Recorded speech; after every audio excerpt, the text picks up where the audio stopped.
حدیث کو جوڑ لے، ایک مضمون بنا رہا ہوں۔ اور پھر آقا کا فرمانا کہ بنو امیہ کا ایک طبقہ جو میری اہل بیت سے شدید بغض رکھے گا، اور پھر فرمایا کہ جو میری اہل بیت پہ ظلم کرے گا ان کا قتل کرے گا، ان پر جنت حرام ہوگی۔ اور پھر آقا علیہ السلام کا یہ فرمان جو سیدنا امام عالی مقام کو چھوٹی عمر میں گود میں لے کے چشمان مقدس سے آنسوؤں کا بہنا، اور پھر آقا کا فرمانا ان ابنی الحسین سیقتل بعدی بارض یقال لہا کربلا، میرا یہ بیٹا حسین میرے بعد سرزمین کربلا میں شہید کر دیا جائے گا۔ امام ابن حجر مکی نے الصواعق المحرقہ میں اپنی سند کے ساتھ روایت کیا کہ حضرت منہال بن عمرو روایت کرتے ہیں، وہ کہتے ہیں کہ ہم سیدنا مولا علی شیر خدا کے ساتھ سفر پہ جا رہے تھے، اور ایک میدان آیا دریائے فرات کے کنارے، یہ میدان کربلا تھا۔ ایک ریگزار آیا دریائے فرات کے کنارے، تو وہاں سیدنا مولا علی شیر خدا رک گئے، اور رک کر پورے لشکر والوں کو خطاب کر کے فرمایا ہا ہنا مناخ رکابہم ومہراق دمائہم، ہا ہنا مناخ رکابہم ومہراق دمائہم وموضع رحالہم فئۃ وفتیۃ من آل محمد یقتلون بہذہ العرصہ تبکی علیہم السماء والارض۔ فرمایا لوگو اس جگہ میری اہل بیت کے کجاوے اتریں گے،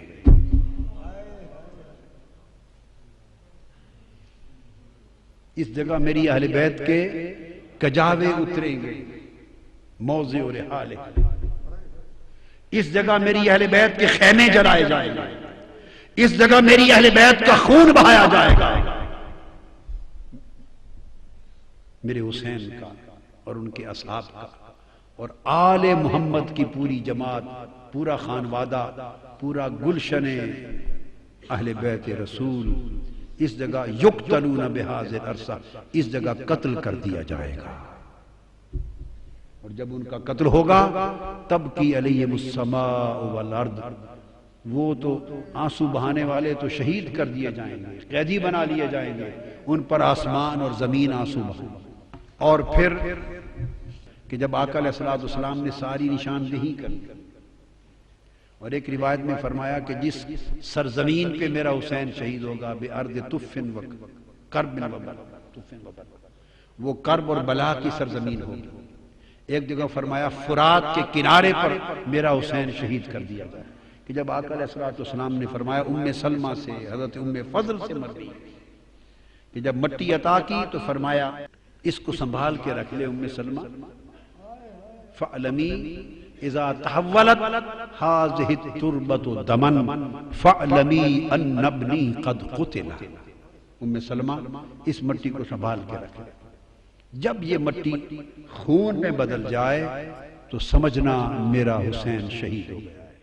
حضرت ام سلمہ کہتی ہیں کہ 10 محرم کا دن تھا، جب فرماتی ہیں ایک دن تھا دوپہر کو قیلولہ کے لیے مدینہ میں لیٹی ہوں، اچانک میں نے دیکھا آقا علیہ السلام تشریف لائے، وَعَلَى رَأْسِهِ وَلِحْيَتِهِ التُّرَابُ فَقُلْتُ مَا لَكَ يَا رَسُولَ اللَّهِ صلی اللہ علیہ وسلم، قَالَ شَهِدْتُ قَتْلَ الْحُسَيْنِ آنِفًا، میں لیٹی ہوں، اچانک آقا علیہ السلام تشریف لے آئے، خواب میں نے دیکھا کہ آپ کے سر انور پر اور آپ کی ریش مبارک پر گرد ہے، گرد آلودہ ہے سر انور، ریش مبارک۔ میں نے پوچھا یا رسول اللہ یہ کیا ماجرا ہے؟ فرمایا ام سلمہ میں ابھی مقتل حسین سے آ رہا ہوں۔ ادھر عبداللہ ابن عباس رضی اللہ تعالیٰ عنہ وہ روایت کرتے ہیں مکہ معظمہ میں، فرماتے ہیں رأیت رسول اللہ صلی اللہ علیہ وسلم فی المنام اشعث اغبر وبیدہ قارورۃ فیہا دم، قلت ما ھذا الدم یا رسول اللہ، قال دم الحسین واصحابہ، میں نے خواب میں دیکھا آقا علیہ السلام تشریف لائے، سر انور، چہرہ مبارک گرد آلود ہے، آپ کے ہاتھ میں ایک شیشی ہے، اس شیشی میں خون ہے۔ میں نے پوچھا یا رسول اللہ یہ خون کیسا ہے؟ فرمایا عبداللہ ابن عباس، یہ حسین اور اس کے اصحاب کا خون ہے، ابھی کربلا سے آ رہا ہوں، سارا دن کھڑا کربلا کے شہیدوں کا خون جمع کرتا رہا ہوں۔ جب یہ شہادتیں ہو چکی اور لٹا پٹا اہل بیت کا قافلہ، بدبخت یزید کا حکم نامہ آیا کہ اسے ابن زیاد کے پاس کوفہ اور چند دن کوفے میں قیدی رکھ کر اور پھر انہیں پابسلاسل قیدیوں کا قافلہ سروں کو نیزوں پہ رکھ کے ایک جلوس کی شکل میں دمشق میرے دربار تک لایا جائے۔ تو جب یہ قافلہ لے کے روانہ ہوئے تو کتب حدیث میں اور کتب سیر میں آیا ہے کہ قافلہ جب روانہ ہوا تو آسمان پر خون کے ساتھ کچھ اشعار لکھے گئے، خون کے ساتھ اشعار لکھے گئے، اور اشعار خون کے ساتھ یہ تھے: اترجو امت قتلت حسینا شفاعت جدہ یوم الحسابی۔ وہ جو حدیث پاک میں نے پڑھی تھی، حرم شفاعت، جو میری اہل بیت پہ ظلم کرے گا اس پر میری شفاعت حرام کر دی گئی، وَإِنَّ اللَّهَ حَرَّمَ عَلَيْهِ الْجَنَّةِ، اور اللہ نے اس پر جنت حرام کر دی۔ تو خون کے ساتھ، خون آلود قلم کے ساتھ الفاظ لکھے گئے، خونی قلم کے ساتھ، کہ کیا وہ طبقہ جس نے حسین کو شہید کر دیا ہے کیا اب بھی مسلمانی کا دم بھرتا ہے اور امید رکھتا ہے کہ اس کے نانا کی شفاعت نصیب ہو جائے گی؟ شفاعت تو حسین کے نانا کی ہے، شفاعت تو کسی اور کی نہیں ہے۔ جسے بھی شفاعت کا حق ملا ہے وہ حسین کے نانا کی خیرات ملی ہے۔ تو فرمایا ترجو امت قتلت حسینا شفاعت جدہ یوم الحسابی، حسین کو قتل کرنے والے بدبختوں، کیا اب بھی حسین کے نانا کی شفاعت کی قیامت کے دن امید رکھتے ہو؟ پھر اس کے نیچے لکھا فلا واللہ لیس لہم شفیع، فلا واللہ لیس لہم شفیع وہم یوم القیامت فی العذاب، نہیں، ہرگز نہیں، خدا کی قسم ان کا کوئی شفاعت کرنے والا نہ ہوگا اور قیامت کے دن وہ سخت عذاب میں مبتلا کر دیے جائیں گے۔ وَقَدْ قَتَلُوا الْحُسَيْنَ بِحُکْمِ جَوْرٍ وَخَالَفَ حُکْمُهُمْ حُکْمَ الْکِتَابِ، ان ظالموں نے ظالم حکمران کے حکم کے تحت اور ظلم پر مبنی حکم کے تحت حسین کو قتل کر دیا، اور ان کے حکم نے قرآن کے حکم کی مخالفت کر دی، ان کے حکم نے قرآن کے حکم کی مخالفت کر دی۔ یہ آسمان پر خون کے ساتھ شیر رقم تھے۔ قافلہ روانہ ہوا، ابن زیاد نے کئی دن اسیران کربلا آقا علیہ السلام کے گلشن رسالت کے ان پھولوں کو قیدی رکھا، اور پھر سوئے دمشق اس قافلے کو روانہ کیا۔ اس پورے قافلے میں صرف ایک مرد بچ گئے تھے، امام زین العابدین، ایک ہی، اور وہ بیمار تھے۔ باقی شہزادیاں تھیں، سیدہ کائنات کی صاحبزادیاں تھیں، ان کی پوتیاں تھیں، آقا کے گلشن کی کلیاں تھیں۔ چلتے چلتے راستے میں ایک مقام پر یزیدی لشکر کے پاس پانی ختم ہو گیا، ان کے پاس پانی ختم ہو گیا۔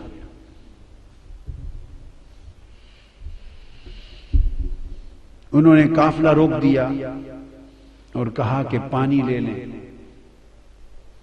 یزیدی قافلے کا سربراہ، دھوپ تھی، چلچلاتی دھوپ تھی، صحرا تھا، اس نے اپنے لیے خیمہ نصب کرایا، چونکہ بڑے دور سے پانی آنا تھا۔ خیمہ نصب کر کے آرام سے سائے تلے بیٹھ گیا اور تمازت آفتاب سے تپتے جلتے ہوئے ٹیلوں پر حضور کی شہزادیوں کو ننگے آسمان کے نیچے بٹھا دیا۔ پورا قافلہ اسی حال میں، ان کے پانی کے انتظار میں یہ چلچلاتی دھوپ میں تپتا رہا۔ امام علی مقام سیدنا امام حسین کی پیاری لخت جگر شہزادی سیدہ سکینہ، اصل نام ان کا عربی وزن میں سکینہ ہے، عرف عام میں سکینہ چلتا ہے، مگر اصل لفظ سکینہ۔ سیدہ میں عرف عام کا لفظ استعمال کروں گا، تلفظ بتا دیں، سکینہ، سیدہ سکینہ، سیدہ سکینہ۔ دھوپ میں چھوٹی معصوم شہزادی دیکھا کہ صحرا میں چھوٹا سا ایک درخت ہے، ٹیلا ہے، چھوٹا سا ٹیلے کے ساتھ جھاڑی ہے، اس کا تھوڑا سا سایہ ہے، چلچلاتی دھوپ ہے۔ سیدہ سکینہ اس دھوپ کے اندر اس سایہ دار چھوٹی سی جھاڑی میں جا کے مٹی کا سرہانہ بنا کے لیٹ گئی، ریتلے سرہانے پہ لیٹ گئی۔ سیدہ سکینہ کی آنکھ لگ گئی، آڑ تھی اس درخت کی جھاڑی کی، پانی آیا، جزیدیوں نے آواز دے دی، قافلہ چل پڑا۔ اور کجاوے میں تھی چونکہ سیدہ سکینہ، اونٹ بیٹھ گئے تھے، کسی کو خبر نہ تھی، تو سیدہ سکینہ کو وہیں سویا ہوا چھوڑ کے قافلہ چلا۔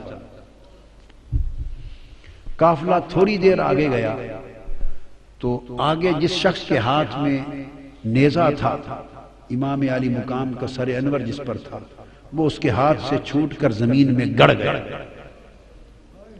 انہوں نے کوشش کی کہ اس نیزے کو اکھاڑ کے آگے چلے، پر نیزہ ایسا جمع کہ اس کی پوری طاقت کے باوجود امام حسین کے سر انور آگے نہیں چلا۔ اس نے اور لوگوں کو بلایا، اوروں کو بلایا، بڑی کوشش کی، مگر امام حسین کے سر انور جس نیزے پر تھا وہ نیزہ آگے نہیں چلا، گڑا ہوا نیزہ ہلا نہیں۔ وہ پریشان ہو گئے، وہ سیدنا امام زین العابدین کے پاس گئے۔ یہ تو انہیں معلوم تھا کہ کیا ماجرا ہے، آپ کے بابا آگے نہیں چل رہے، ان کا سر انور آگے نہیں چلتا۔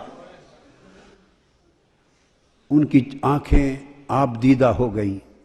وہ اپنی ہمشیرہ، اپنی پھوپھی سیدہ زینب کے پاس آئے، عرض کیا پھوپھی جان، آپ ذرا اونٹوں کے کجاووں میں شہزادوں اور شہزادیوں کو گن لیں، لگتا ہے بابا جان کا کوئی شہزادہ یا شہزادی رہ گئی ہے، سر انور آگے نہیں چلتا، نیزہ گڑ گیا ہے۔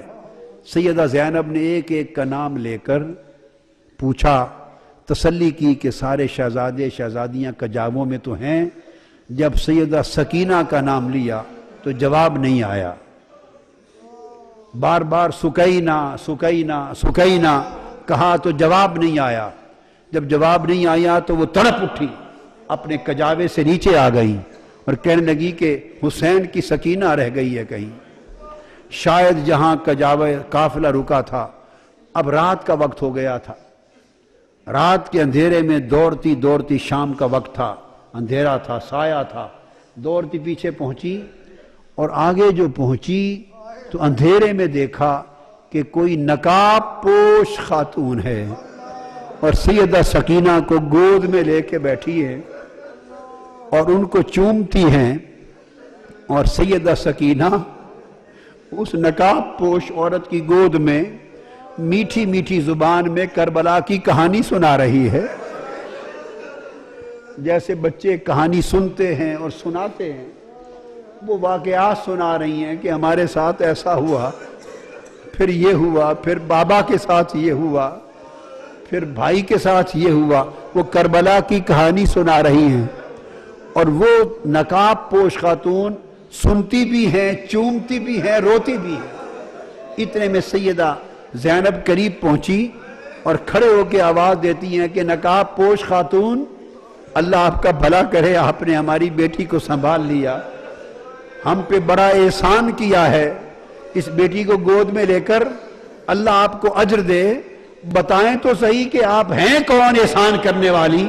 انہوں نے چہرہ انور سے نقاب پلٹا، فرمایا زینب بھول گئی ہو تمہاری ماں فاطمہ۔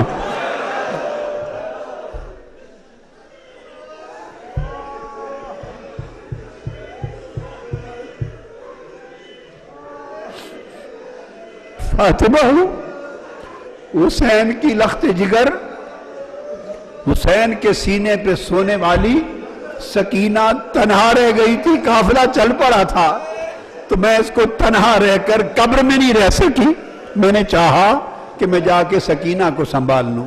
یہ روح تھی، مجسم تھی، کیا تھی؟ سیدہ کائنات کی روح اقدس مجسم تھی، متمثل تھی روح اقدس۔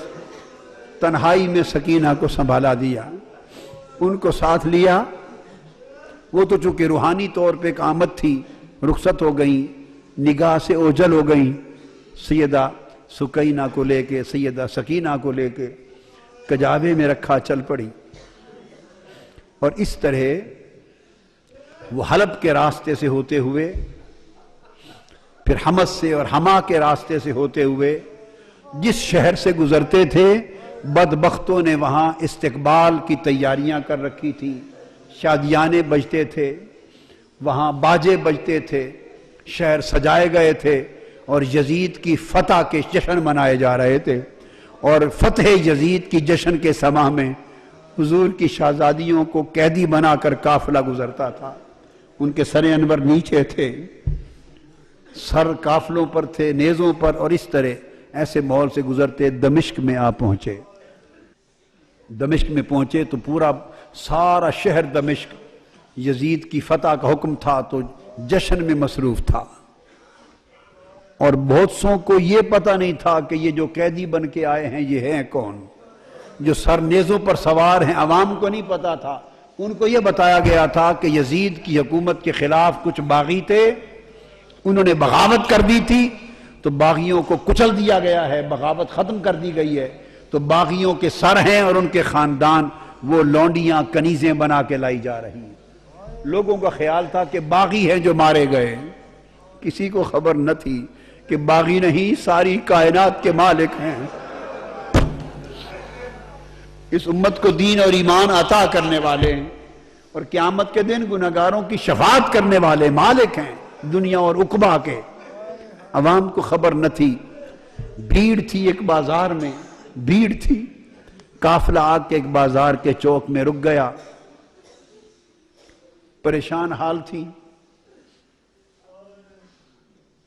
چھتوں پر خواتین دمشق کی چھتوں پر بیٹھی تھی، دیکھتی تھی، تکتی تھی۔ ایک خاتون کے گھر کے قریب جب چوک میں قافلہ رکا، ساری خواتین چھتوں پر تک رہی تھی منظر، کسی کو خبر نہ تھی کہ کون ہے۔ ایک خاتون چھت پر سے آواز دیتی ہے کہ قیدی آئی ہیں، قیدی ہیں۔ انہوں نے اپنے خادموں کو، نوکروں کو بھیجا کہ جا کے پوچھو ان قیدیوں سے کہ کسی چیز کی ضرورت ہے۔ انہوں نے آ کے پوچھا ارد گرد سے، کسی نے کہا پانی پلا دیں، تو اس نے پانی بھیجا، پھر پانی کے ساتھ کھجوریں بھیجی، جو کچھ گھر میں میسر تھا، خدمت تواضع کرتی گئی، چادریں بھیج دیں، کپڑے صاحبان کے تان لیں، چادریں بھیج دی، پانی بھیج دیا، جس اس کے گھر میں جو کچھ میسر تھا بھیجتی گئی، دیکھتی گئی۔ سیدہ زینب رضی اللہ تعالی عنہ شہزادیوں کو، شہزادوں کو جس کی ضرورت تھی وہ ان کو کھلاتی دیتی گئیں۔ قافلہ رکا رہا، جب ہو چکا تو انہوں نے پیغام دے کے پوچھا اس خاتون سے، اتنے میں خاتون آ گئی کہ آ جا خاتون، جس نے اتنا احسان کیا ہے، اس پورے دمشق میں ہمارے سوائے تماشا دیکھنے کے اور تو کوئی واقف نہ تھا، یہ تم خاتون کون ہو؟ تم نے ہمارے ساتھ اتنی بھلائی اور احسان کیوں کیا ہے؟ اس نے کہا میں تو آپ کو نہیں جانتی کہ آپ کون ہیں، میں نے ایک زمانہ مدینہ طیبہ میں حضرت سیدہ فاطمہ الزہرا کی نوکری میں گزارا،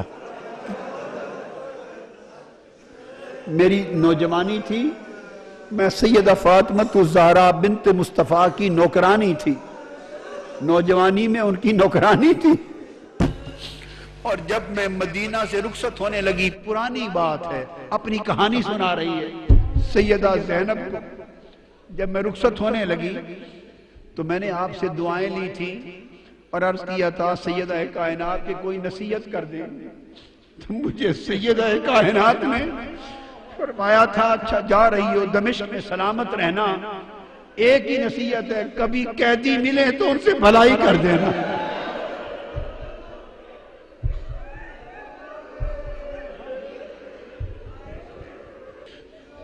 بی بی مجھے تو کوئی پہچان نہیں ہے، میں تو نہیں جانتی آپ کون ہیں، اتنا ہی سنا ہے کہ کوئی باغی تھے وہ مار دیے گئے اور قیدی ہو کے آئے ہیں، میں نے تو بھلائی اس لیے کی ہے کہ مجھے میری سیدہ نے سیدہ کائنات فاطمۃ الزہرا نے نصیحت کی تھی، ایک ہی نصیحت کی تھی، کہا تھا سلامت رہنا، زندگی میں کبھی کوئی قیدی مل جائیں تو ان سے بھلائی کر دینا۔ میں تو آج سیدہ فاطمۃ الزہرا کی اس وصیت پہ عمل کر رہی ہوں۔ میں نے دیکھا ہے قیدی ہیں تو میں نے تو قیدیوں سے نیکی کر دی ہے، بھلائی کر دی۔ سیدہ زینب کے آنسو نکل آئے، خاموش نہیں، خاموش نہیں۔ آپ نے جواب میں کہا اچھا بی بی تو نے قیدیوں سے بھلائی کی ہے، قیدیوں پر احسان کیا ہے، بتائیں ہم قیدی لوگ تیری بھلائی کا بدلہ کیا دے سکتے ہیں؟ میں کیا بدلہ دوں، کیا چاہتی ہو؟ اس نے کہا بی بی ایک دعا کر دے، دعا کر دے۔ جب میں سیدہ فاطمۃ الزہرا کی نوکرانی تھی تو ان کے چھوٹے چھوٹے دو بیٹے تھے، حسن اور حسین، اور ایک چھوٹی شہزادی تھی زینب۔ ان کو بچپن میں دیکھا تھا، تھوڑی عمر میں سیدہ کائنات تو وصال فرما گئی، اب مجھے نہیں معلوم وہ کس حال میں ہیں، اور میں نے یہ بھی سنا تھا کہ حسن مجتبیٰ بھی وصال فرما گئے۔ اب میری یہ التجا ہے، دعا کر دیں کہ کبھی زندگی میں سیدہ کائنات کے بیٹے حسین کو دیکھ لوں اور ان کی شہزادی سیدہ زینب کو دیکھ لوں، میری ان سے ملاقات ہو جائے، یہ دعا کر لیں۔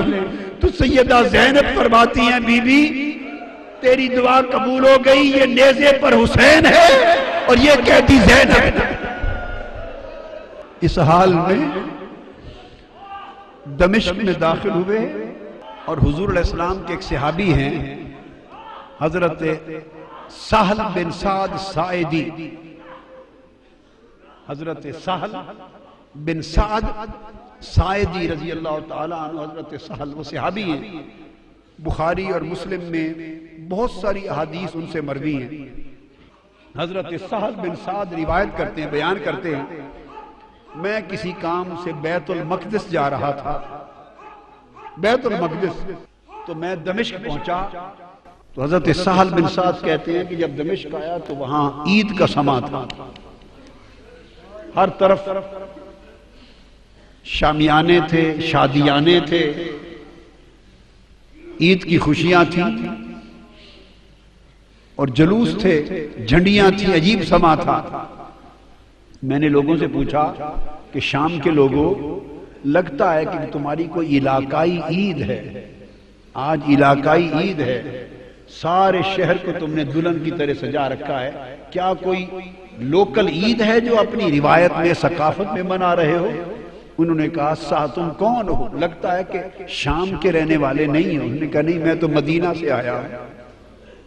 معمر تھے اس وقت، عمر رسیدہ تھے، تو پوچھے میرا نام سہل ہے، میں حضور علیہ السلام کو میں نے دیکھا ہے، زیارت کی اور آپ سے کچھ باتیں بھی سنی ہیں، تو میں نہیں جانتا یہاں کے حالات۔ انہوں نے کہا تمہیں معلوم نہیں کہ یہاں باغی تھے، انہوں نے بغاوت کی تھی، یزید کی حکومت کے خلاف بغاوت کچلی گئی ہے، یہ باغیوں کے سر ہیں اور یہ ان کی عورتیں ہیں، کنیزیں اور لونڈیاں بنا کے لائی گئی ہیں۔ انہوں نے دیکھا آگے جا کر کہ یہ باغی کون ہیں؟ حضرت سہل بن سعد۔ انہوں نے تو مدینے کی گلیوں میں حضرت امام حسین کو آقا کے کندھوں پر سواری کرتے دیکھا ہوا تھا اور آقا کے سینہ اقدس پہ کھیلتے اور زبان مصطفیٰ کو چوستے، اس دور میں دیکھا ہوا تھا، اور بعد ازاں پھر پوری جوانی کی عمر دیکھی تھی، نظر میں گزری تھی، پورے 50 برس 40 برس نگاہ کے سامنے تھے، مگر گرد آلود تھا چہرہ پاک اور خون آلود تھا کٹا ہوا سر انور۔ آگے قریب جا کے دیکھا کہ یہ باغی کون ہیں، اور قریب دیکھ کے کسی کو کہتے ہیں کہ ان کی شکل تو حسین کی طرح نظر آتی ہے۔ حضور کے شہزادے امام حسین کے ساتھ بڑی مشابہت ہے، تو ساتھ ایک شامی کھڑا تھا، اس نے کہا تمہیں پہچان نہیں، یہ خود حسین ہے۔ چیخ نکل گئی، رو پڑے اور رو کے یہ قافلہ کدھر جا رہا ہے؟ وہ کہتے ہیں کہ میں پھر اس قافلے کے ساتھ چل پڑا اور دربار یزید تک ساتھ گیا، اور جو کچھ اس دربار میں دیکھا وہ بیان نہیں کر سکتا۔ اس دربار میں جب بدبخت یزید کا جو شراب میں دھت تھا شطرنج کھیل رہا تھا، جب قافلہ پیش ہوا اور ساری شہزادیوں کو اور امام زین العابدین کو کھڑا کر دیا گیا، تو اس وقت وہ آ کے دربار پہ بیٹھا، اس نے کہا ایک ایک کا نام لے کر بتاؤ، یہ کون ہے، یہ کون ہے، یہ کون ہے؟ سیدہ سکینہ چھوٹی سی عمر ہے، 4-5 سال کی عمر ہے، اور ہاتھوں سے اپنا چہرہ چھپاتی،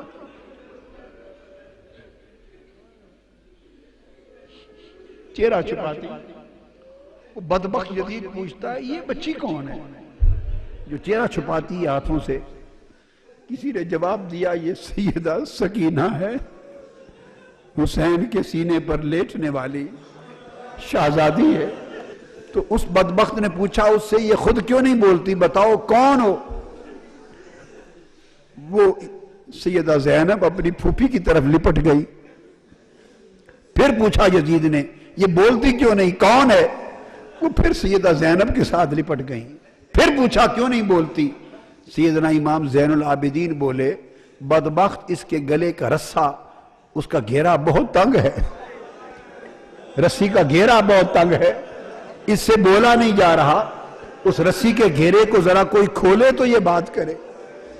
اس نے کسی شخص کو بھیجا کہ اس کا گلے کا رسہ ذرا کھول کے کشادہ کر دو۔ آپ پھر دوڑ کر امام زین العابدین کی گود میں چلی گئی، فرمایا یہ مر جائے گی شہزادی، یہ بطول زہرا کی بیٹی ہے لاڈلی، کسی غیر مرد کا ہاتھ نہیں لگ سکتا۔ اس نے کہا پھر زین العابدین کو کہ علی خود ہی کھول دو۔ کھولا تو اس سے پوچھا تم کون ہو، چہرہ کیوں چھپاتی ہو؟ اس نے کہا تم جیسے بدبختوں سے چہرہ نہ چھپاؤں تو کیا کروں؟ اس نے کہا کہ سکینہ کیسا پایا ہمارا منظر؟ اس نے کہا یہ تو جو دیکھ لیا دیکھ لیا، قیامت کے دن جو ہمارا منظر ہونے والا ہے اس کی بھی تیاری کرو، جو قیامت کے دن ہماری باری آنے والی ہے اس کی بھی تیاری کرو۔ اہل بیت کے اس قافلے کو قیدی بنا دیا گیا، امام علی مقام کے سر انور کو الگ، ایک امام زین العابدین کو الگ قید خانے میں رکھ دیا گیا، باقی خانوادہ اہل بیت کو ایک جگہ رکھ دیا، امام علی مقام کے سر انور اور شہداء کربلا معلیٰ کے سروں کو ایک طرف رکھ دیا گیا۔ اس طرح ایک وقت گزرنے کے بعد کچھ ایسے واقعات ہوئے کہ اس نے محسوس کیا کہ اہل بیت کے قافلے کو یہاں رکھنا مناسب نہیں، اس کی حکومت کے خلاف کوئی بڑی بغاوت کا پیش خیمہ ثابت ہو سکتا ہے ان کا قیام۔ اس نے فیصلہ کیا کہ ان کو واپس مدینہ بھیج دیا جائے۔ امام زین العابدین سے کہا سارے قافلے کو جمع کر لیں اور مدینہ ان کو لے چلیں۔ امام زین العابدین نے کہا کہ ہم جاتے ہیں، ہماری کچھ چیزیں تم نے لوٹی ہیں وہ دے دو۔ اس نے کہا لوٹا ہوا مال واپس نہیں کیا جائے گا۔ اس حال میں جب یہ مذاکرات ہو رہے ہیں، امام علی مقام سیدنا امام حسین کی ایک اور صاحبزادی ہیں حضرت فاطمہ، ان کی ایک اور صاحبزادی، ان کا اسم گرامی بھی سیدہ فاطمہ ہے بنت الحسین، وہ کھڑی ہیں۔ ایک شامی دربار میں اچانک آیا، شامی، حالت دیکھ کر اس نے سمجھا کہ یہ باغی قتل ہوئے ہیں اور ان کے خاندان کے لوگ لونڈی اور غلام بن کے آئے ہیں، کنیزیں ہیں، لونڈیاں بن کے آئی ہیں۔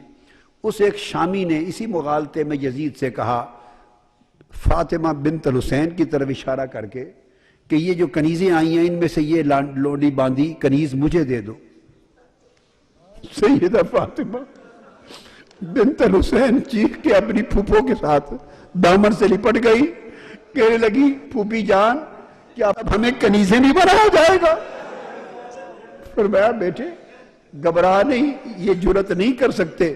فرمایا یہ حرام ہے، نہ ان کی جرت ہے کر سکے، نہ اس بدبخت ملعون یزید کی جرت ہے کہ کر سکے۔ یزید بولا، طیش میں آ گیا، وہ بولا کہ میرے اختیار میں ہے، اگر چاہوں تو میں تم سب کو کنیز بھی بنا دوں۔ آپ نے فرمایا ملعون، جب تک تم میرے نانا کے دین کا نام لیتے ہو یہ ظلم نہیں کر سکتے۔ جب تک میرے نانا کی شریعت کا نام لیتے ہو یہ ظلم نہیں کر سکتے۔ جب اتنی کلام سیدہ زینب کا سنا، اس شامی کو اندازہ ہو گیا کہ یہ تو پیغمبر اسلام کی شہزادیاں لگتی، اس کو خبر نہ تھی۔ اس نے کہا یزید لعنت ہو تم پر، لعنت ہو تم پر، تم نے حضور کی شہزادیوں کے ساتھ یہ اشر کر رکھا ہے۔ میں سمجھا تھا کیسر روم کے دربار سے روم کی کوئی بغاوت سر ہو کے آئی ہے اور ان کی کنیزیں ہیں، یہ مصطفیٰ کی شہزادیاں ہیں جو ساری کائنات ان کی کنیز ہے۔ جب اس نے کہا لعنت ہو تم پر، تو یزید نے اسی وقت جلاد کو حکم دیا کہ اس کا سر قلم کر دیا جائے۔ امام زین العابدین نے فرمایا کہ ہماری کچھ چیزیں تم نے لوٹ لی ہیں، واپس کر دو، ہم مدینہ کو پھر چلے جائیں گے۔ یزید نے کہا لوٹا ہوا مال واپس نہیں ہوگا، تمہیں زاد سفر کے طور پہ کچھ دینار دے دیتے ہیں۔ فرمایا ہم لعنت بھیجتے ہیں تمہارے دیناروں پر، اور نہ ہی ہمارے پاس کوئی مال تھا جو تم نے لوٹا، ہمیں تو 2-3 چیزیں ہمیں واپس کر دیں، باقی پاس رکھ لو۔ وہ چند چادریں ہیں جو ہماری اماں فاطمہ الزہرا کے ہاتھ کی بنی ہوئی ہیں، کچھ کپڑے ہیں جو سیدہ ہماری اماں فاطمہ الزہرا کے ہاتھ کی بنی ہوئی ہیں، ہمیں وہ واپس دے دو، اور ان کا دست، ان کا گلو بند ہے جو اپنی شہزادی کو پہنایا تھا، وہ چھینا ہوا گلو بند دے دو۔ ہم تو 3 یادگاریں سیدہ فاطمہ الزہرا کی چاہتے ہیں کہ تم بدبختوں کے پاس نہ ہیں، واپس مل جائیں۔ وہ تینوں چیزیں واپس لے لی۔ قافلہ روانہ ہو گیا اور چلتے چلتے کربلا معلی، 3 دن شہداء کربلا معلی اور امام علی مقام کے مزارات اقدس پر تعزیت کے لیے 3 دن قیام کر کے مزارات کی زیارت کر کے واپس مدینہ پہنچا۔ جب شہر مدینہ کے باہر پہنچے تو پھر آگے مدینہ میں داخل ہونے کی سکت نہ تھی، نہ امام زین العابدین کو سکت تھی، نہ سیدہ زینب کو سکت تھی۔ ان کے خدام میں بشیر نامی خادم تھے، ان کو بھیجا کہ اب ہم تو آگے کیسے جائیں، جاؤ اہل مدینہ کو خبر کر دو کہ لٹے ہوئے لوگ آ رہے ہیں، خانوادہ رسول آج اسیران دمشق بن کے واپس آ رہے ہیں۔ اس شخص نے جا کے مدینہ پاک میں خبر کی، مدینہ پاک میں قیامت آ گئی، ایک کوہرام مچ گیا۔ اہل مدینہ کہتے ہیں کہ اتنی قیامت یا اس دن آئی تھی جس دن حضور علیہ السلام کا وصال ہوا تھا، یا یہ قیامت اس دن آئی جب سیدہ زینب اور امام زین العابدین کا لٹا ہوا قافلہ حضور کے گھر واپس پہنچا۔ سارے اہل مدینہ باہر آ گئے، روتے چیختے تڑپتے، ایک قیامت کا سما تھا، روتے چیختے اس لٹے قافلے کو لے کے آئے اور سیدھا آقا علیہ السلام کی بارگاہ میں روضہ رسول پہ جا کے گر پڑے۔ امام زین العابدین اور سیدہ زینب روتے ہوئے آقا کی قبر انور پہ گر کر عرض کرتے ہیں نانا جان، آپ کا حسین قتل کر دیا گیا ہے جو آپ کے کندھوں پہ سواری کرتا تھا۔ اور جب گئے تھے تو آپ کا خاندان ہرا بھرا خاندان گیا تھا، آج لٹ کر واپس آئے ہیں، ایک بیمار کے سوا کی نسل کا کوئی بچہ واپس نہیں بچا یا رسول اللہ۔ انا للہ و انا الیہ راجعون لا تقولوا لمن يقتل في سبيل الله اموات بل احیاء ولكن لا تشعرون۔ امام علی مقام نے اپنے نانا کے ساتھ کیا ہوا وعدہ پورا کر دیا، ان کے کندھوں پر کرائی گئی سواری کا بدلہ چکا دیا، ان کی زبان چوسنے کے نتیجے میں پیاسا رہ کر زبان کے چوسنے کے احسان کا بدلہ چکا دیا، اور آقا علیہ الصلوۃ والسلام کے دین کی حفاظت اور دین کی گلشن کی آبیاری اپنے خون سے کر کے امام علی مقام نے اپنا فرض ادا کر دیا۔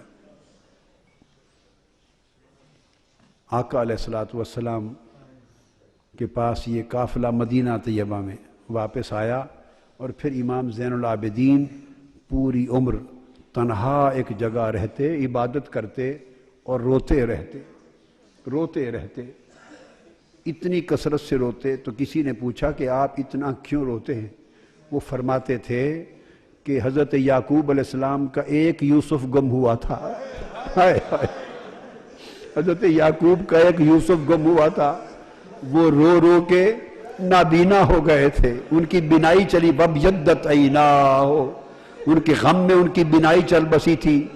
تو میرے مصطفیٰ کے تو سارے یوسف چل بسے ہیں، گلشن مصطفیٰ کے سب یوسف گم ہو گئے. دوستو، حسین سے محبت کرنا، حسین کا غم کرنا، حضور کے عطرت اور اہل بیت اور خانوادہ کا غم کرنا، ان سے محبت کرنا اور غم حسین اور غم اہل بیت میں آنسو بہانا، یہ باعث بخشش ہے، باعث مغفرت ہے، گناہوں کی تلافی کا سبب ہے، آقا کی بارگاہ کی قربت ہے، حضور کی شفاعت کا سبب ہے. اللہ تعالی ہمیں ہمیشہ محبت رسول، محبت اہل بیت اور تعظیم صحابہ کے اوپر زندہ رکھے اور حضور کی اہل بیت کی محبت والے ایمان پر مارے، اسی پہ قبر میں اور قیامت کے دن ہمیں جلائے. وما علینا الا البلاغ. کربل کی ہے یاد آئی، اب اشک بہانے دو، سوئے ہوئے پہلو میں اب درد جگانے دو، سوئے ہوئے پہلو میں سب درد